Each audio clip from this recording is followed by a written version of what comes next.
Boa noite. Vamos dar início a mais um Igreja na Atualidade. Vamos perceber aquilo que aconteceu ao longo da semana e quais os temas que estão em destaque com o nosso comentador residente, o Padre José Luís Borga. Alguns temas. Alguns, não é? Outros temas em destaque, pronto. mas alguns. Mas aqueles que o Aqueles Padre que vale a pena decidiu nós destacar conversarmos. Boa noite, e que obrigado. vale a pena, não é? Claro, vale sempre Pronto. a pena. Quando a alma não é pequena, vamos dar a grande alma a estas coisas todas. Hein? E vamos começar por um assunto que está agora assim, veio de repente para a ribalta e até convém explicá-lo para que tudo fique assim esclarecido, não é, Padre? Vamos devagarinho, que é para a coisa ser... Há 3 anos esta parte, há 4 anos esta parte, o Papa Francisco escolheu como um dos elementos importantes do seu magistério a misericórdia.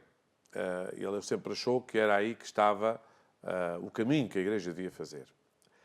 Na descoberta deste filão, deste tesouro, levantaram-se logo questões que ele achou prioritárias abordar, a saber, primeiro, a família. A família e os jovens. Os jovens vai ser agora também num duplo sínodo.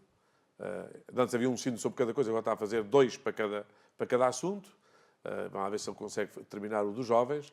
Mas o da família, que demorou duas sessões, durou 2 anos a ser feito, depois de muito levantamento, sabia-se à partida que era um assunto que trazia, já desde a preparação, um conjunto de mal-estar, de rumores, de dificuldades, que a própria Assembleia Sinodal não escamoteou. E ele próprio foi muitas vezes lá à aula sinodal dizer: não tenham medo de dizer o que pensam, vamos todos, eu garanto a unidade da Igreja. Eu estou aqui, quer dizer, eu garanto a unidade. Todo este ambiente, que aliás foi profícuo em muitas notícias saídas lá de dentro, quer os cardeais para um lado, os cardeais para o outro, as teorias, as várias tendências que ali se iam fazendo. E uma das questões que foi essencial é como é que se lida com o fracasso dentro do sacramento do matrimónio. Há uma coisa que é óbvia: o sacramento do matrimónio não é um ato mágico que garante o que quer que seja, é um sinal de fé e uma manifestação, quer da vontade de Deus a propósito do casal, quer do casal a propósito um do outro, para se entender e fazer o caminho que a santidade implica, que é sempre um caminho árduo, muitas vezes tortuoso, quantas vezes com a cruz de Cristo como única referência salvífica. Essa sempre salvífica. Bom, já desde o encerramento do sínodo, a questão era saber o que é que o Papa ia fazer com as conclusões do sínodo. O que é que ia sair? Qual era a exortação? Sai sempre uma exortação sobre o tema. O que é que o Papa ia colher daquilo tudo e qual era a linha que ele ia, no fundo, apontar para a Igreja. E quem lê, e é bom que se leia os documentos, já agora convém lê-lo, o Papa exortou de novo hoje, neste dia. Que convém ler 29, do início ao fim, não é? Quem lê não vai só à procura de um capítulo ou só de um assunto. Ele, aliás, adverte para isso. Logo na introdução ele diz: atenção, os pastoralistas vão logo para uma coisa, os canonistas vão para outro ponto, os sociólogos vão para outro, os leigos, os que são recasados pensam umas coisas. Quer dizer, há muitas maneiras de abordar o documento. E, desde que ele foi publicado, qual era a maneira correta de o ler? A história era: quem é que lia bem? Os que viam que lia para além do que era admissível, ou os que achavam que ele não foi tão longe quanto se achava que devia ir? Bom, e estas dificuldades são sempre próprias de uma recepção de um documento que procura manter, por um lado, a leitura dos sinais dos tempos, quer dizer, o que é que hoje esta realidade, basta ver, não é? Nós, nas nossas escolas, só para dar um exemplo pequenino, não é? Nas nossas escolas, não há muitos anos, era raro a criança que os pais não viviam juntos, ou que não viviam com os pais. Hoje, primeiro que a gente tem conta, uma criança que viva com os pais, com o legítimo pai e mãe, numa família, é quase um milagre. Estou a exagerar, mas de facto a tendência é totalmente invertida. O que era raro, passou agora a ser raro, eram os casos que outrora se achavam normais. E esta realidade fez com que a história do divórcio ou do fracasso no compromisso do matrimónio fosse avaliada sob muitos prismas. A culpa pessoal, pois a pessoa tem um barco que foi ao fundo, depois andou a dar cabo do fundo do barco, pois com uma machada é normal que aquilo fosse ao fundo. Agora, pode ser abalroada por um outro barco, não é? Ou pode ser, enfim, N coisas. Pode ser um crocodilo que, que mordeu e... Enfim, há tanta coisa que pode acontecer. E, de facto, uma das coisas que a Amoris Laetitia veio dizer é que, atenção, o problema é mais pastoral do que canónico e do que doutrinal. A doutrina continua segura, a lei continua a ser uma, o casamento é para toda a vida, é por vontade de Deus, enfim. E a pastoral vem dizer o quê? Como é que a gente prepara os casais a chegar lá? E nisso este Papa tem sido muito exigente. É preciso que se diga que ele não tem facilitado muito a vida aos pastoralistas e aos pastores. Só para dar um exemplo, ele diz que para ser padre, logo a seguir, para ajudar, se é preciso tantos anos de formação académica e de seminário e espiritual. Para casar, ultimamente as pessoas chegam lá 2 penadas e um encontrozinho, quando é. Quando é. E às vezes não têm tempo para isso, têm que andar a tratar de outras coisas, mas tratar desta vida não. E fazem-se dezenas, centenas de casamentos que, em boa verdade, vista pela perspectiva pastoral, são casos nulos. E uma das coisas que começou a acontecer, eu só para lembrar aqui um tempo bem interessante, quando estas coisas vinham ao de cima e eram mal trabalhadas, como se agora fossem bem trabalhadas, mas no tempo, houve aqui uma altura ainda do Papa João Paulo II, que lá ao falar à Rota Romana, a Rota Romana é o Supremo Tribunal da Igreja Católica, onde chegam os casos mais difíceis de resolver, aqueles que não são dirimidos, pelo menos de forma contente, nas instâncias mais baixas, nas primeiras instâncias. O Papa chamou a atenção de que a quantidade de casamentos nulos, ou declaração de nulidade, estava a ser de uma forma... Então chamou a atenção para que não se facilitasse tanto a declaração de nulidade.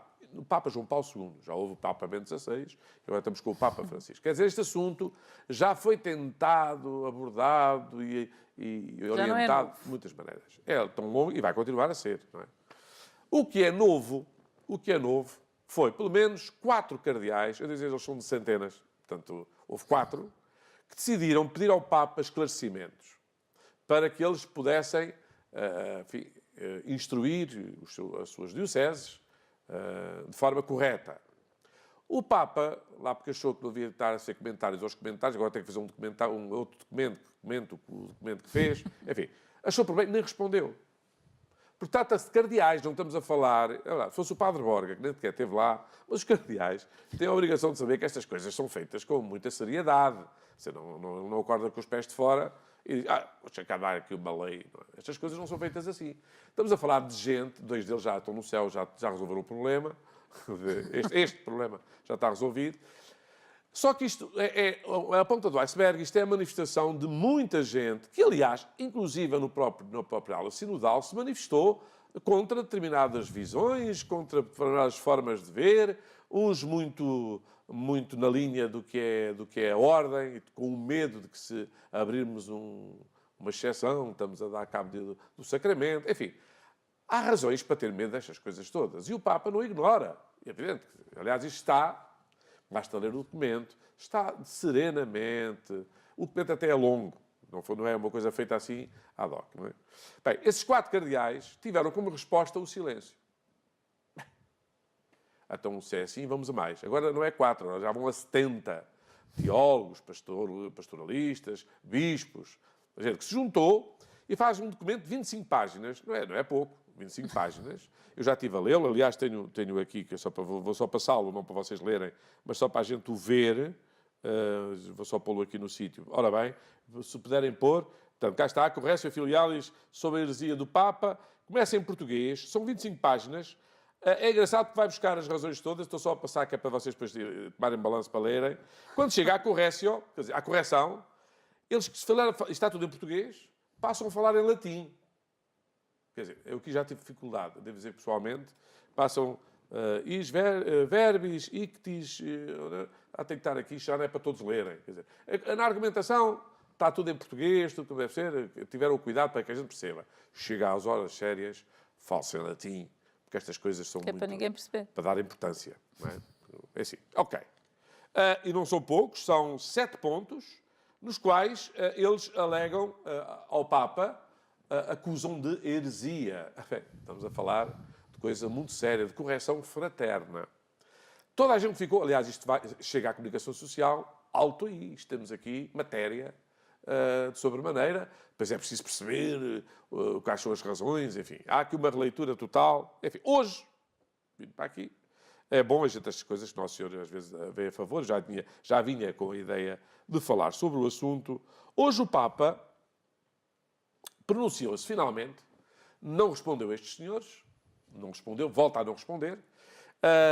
Eles vão ler tudo as entrevistas que ele deu, mais as manifestações de outros cardeais que fizeram ter uma linha. Bem, ele hoje então responde, entre aspas, aos críticos, diz assim o título, isto vem da Eclésia, portanto é de fonte fidedigna. O Papa reafirma a validade do ensinamento da Amoris Laetitia em resposta às várias críticas recebidas pelo documento destas duas Assembleias Sinodais. E diz uma coisa que eu acho absolutamente notável. Não é? Diz basicamente o seguinte: eu olho com muita misericórdia estas correções, admito, não é? Ouço muitos comentários, outros muito errados. Há pessoas que parece que nem leram bem o que lá está. Ou não leram o que lá está, ou não leram os fundamentos daquilo que lá está. Porque às vezes estes documentos valem, sobretudo, porque nos remetem a outras fontes. Não é? Isto é assim o frontispício. Depois vamos à nota de rodapé, tem as citações do Concílio, tem da Patrística, Santo Agostinho, São Tomás de Aquino. Disse São Tomás de Aquino, foi o que eu disse? Foi. Ok, São Tomás de Aquino. O homem muito citado, curiosamente, por estes homens, que faz a grande teologia, enfim, faz a grande obra, a Suma Teológica, onde nos põe a ver uma coisa que eu vou tentar explicar desta maneira. Atenção, estes homens não são desprovidos de razão. Ou seja, as preocupações que eles têm fundamento. Esta gente não são gente que não pensa. Estamos aqui diante de néstios. Agora, pode haver erro. E o erro basicamente é o seguinte: é passarmos do geral ao particular ou não termos sequer esta margem. Quer dizer, tanto é que o Papa diz, isto era fácil resolver se fosse legalmente com leis. Mas as leis, tal como, vamos lá aqui a falar, na saúde do corpo, às vezes não resolvem a situação. Cada caso é um caso.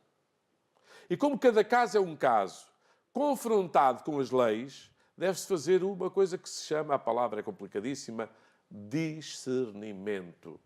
Nem é o próprio casal que diz que isto não vale, é a Igreja que se tem de pronunciar, e ela pronuncia-se delicadamente, num diálogo, numa caminhada comum, num tempo longo de verificação, porque estas coisas não é com a cabeça quente que se resolve. Às vezes os casais decidem casar de cabeça quente e decidem separar-se de cabeça quente. A Igreja, felizmente, não tem que ter nem uma coisa nem outra, nem pressa para se pronunciar, nem aproveitar o tempo em que está desapontada para dizer logo isto é tudo, não tem ponto a pontapé. Para evitar duas coisas. Uma, a marginalização. Que era gente que, eu próprio, isto veio já da Familiares Consórcio, de João Paulo II, que veio dizer que, atenção, que há casos em que, embora haja o divórcio, não há culpa dos dois lados. A culpa, às vezes morre solteira, neste caso morre divorciada. Não é? A culpa aqui é preciso ter cuidado, porque às vezes a pessoa que mais lutou pelo casamento, mesmo com fé e tudo mais, não, o casamento não é uma prisão. Eu não posso... A fidelidade do casal é uma fidelidade pessoal. E também não é dependente da fidelidade do outro. Vou aqui, para quem não está pouco habituado, como não foi a casamentos há muito tempo, o noivo para casar, a noiva diz-lhe, eu recebo-te, minha esposa, já recebe. Não é adquiro-te, nem aprisiono-te, nem nada disso. Não passas a ser minha. Não. Recebo-te, não és minha esposa. Nem a palavra minha, nem a palavra posse está aqui. Pelo contrário, está a fase de gratuidade. Recebo. Ora, recebo, não é? E prometo-te ser-te fiel, amar-te e respeitar-te. Na alegria da tristeza, na sua doença, todos os dias da nossa vida. Na sua da doença, todos os dias da nossa vida. É uma promessa que ele faz, não dependendo nada do que se o outro faz ou não faz. Portanto, isto é uma coisa em que o noivo se compromete para que a noiva confie nele. Pois uma pessoa destas, com um compromisso destes, então não é de confiar. Não é? E vice-versa. E vice-versa. Acontece que, às vezes, um deles decide, ou por razões mais ou menos que depois se verá, por culpa ou sem culpa, decide saltar a cerca ou faltar à sua palavra. Chama-se ser infiel. Porque quando eu prometo uma coisa e faço outra, sou uma coisa... Não é? A palavra mentiroso aqui talvez facilite muito, mas não resolve o assunto todo. Pode não haver propósito, pode haver fraqueza. Há pessoas que, até para não mentirem, assumem. É pior. Era pior do que mentir. Não é? Ando com outra pessoa. Até aqui, se mentisse, não dizia. Agora, como diz, parece estar resolvido. Não. Acaba por dizer uma verdade que manifesta o problema. O problema não é andar com outra pessoa, é que não era suposto que andasse. Exatamente. E ele própria não queria. Bom, diante disto, o Papa João Paulo II, já nessa altura, chamava a atenção de que há casos e casos. Não é? O que é que a Igreja diz? As pessoas estão de modo irregular, ou seja, se casaram e não estão a viver casados, há aqui qualquer coisa. Não é?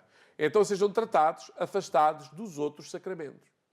No fundo, vamos dizer, isto era uma penalização.